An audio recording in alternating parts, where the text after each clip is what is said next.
वळूया पुढील महत्त्वाच्या बातमीकडे। बच्चू कडूंच्या अन्नत्याग आंदोलनाचा आजचा चौथा दिवस आहे। अन्नत्याग आंदोलनामुळे बच्चू कडूंची प्रकृती आता खालावली आहे, तर बच्चू कडूंना औषध घेण्याचा डॉक्टरांचा सल्ला आहे। मात्र उपचार घेण्यास बच्चू कडूंचा ठाम नकार आहे। बच्चू कडू यांना उच्च रक्तदाबाचा त्रास, बच्चू कडूंचं वजन 3 किलोनी कमी झालंय, तर उपचार घेण्यास बच्चू कडूंनी ठाम विरोध केलाय। मनोज जरांगे आज बच्चू कडू यांची भेट घेणार आहेत।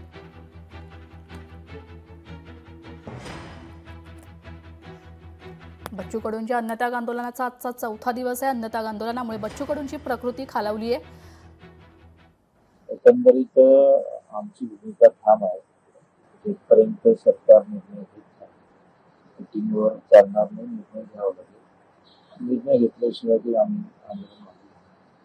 बच्चू कडू साहेबांना आमची विनंती आहे की आपण रस्त्यावरची लढाई या शेतकऱ्यांच्या संदर्भातली निश्चित लढू, पण तुम्ही तुमची तब्येत सांभाळणं खूप आवश्यक आहे।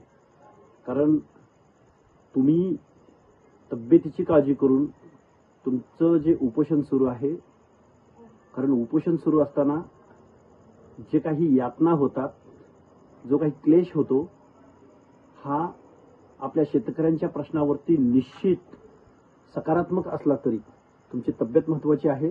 तुमच्या आंदोलनाला मी या महाराष्ट्रातल्या ओबीसी, विजयंती, एसबीसी, शोषित, वंचित, शेतकरी समाजाच्या वतीनं मी तुम्हाला जाहीर असा पाठिंबा देत आहे। बच्चू कडू हे शेतकऱ्यांचे नेते आहेत, शेतकऱ्यांच्यासाठी, उपेक्षित घटकांसाठी लढणारे नेते आहेत आणि त्यांनी काही भूमिका शेतकऱ्यांच्या बाबतीमध्ये घेऊन उपोषणाला बसलेले आहेत। नक्की बच्चूभाऊंच्या याही बाबतीमध्ये आता मी तर एवढा वरिष्ठ नेता नाही, परंतु सरकार अत्यंत शेतकऱ्यांच्या बाबत सकारात्मक आहे, संवेदनशील आहे आणि नक्की देवाभाऊंच्या नेतृत्वामध्ये चांगले निर्णय शेतकऱ्यांच्यासाठी होतील। सरकारने आपल्या जाहीरनाम्यात महायुतीने तर कर्जमाफीची आश्वासन दिलेलंच आहे।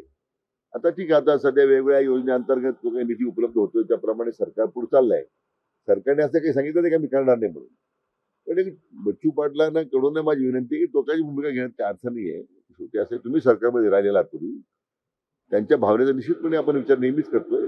दिव्यांगाच्या बाबतीत त्यांनी घेतलेला पुढाकार नेहमीच सगळ्यांना कौतुकास्पद आहे। त्यांना माझी विनंती राहणार आहे की आपण हे आंदोलन मागे घ्यावं, स्थगित करावं। सरकारची भूमिका सकारात्मक आहे।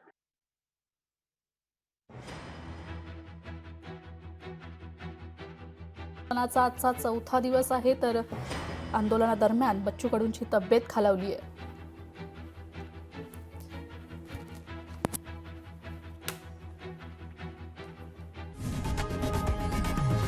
लोकशाही मराठी ऐका, पहा, जागरूक रहा।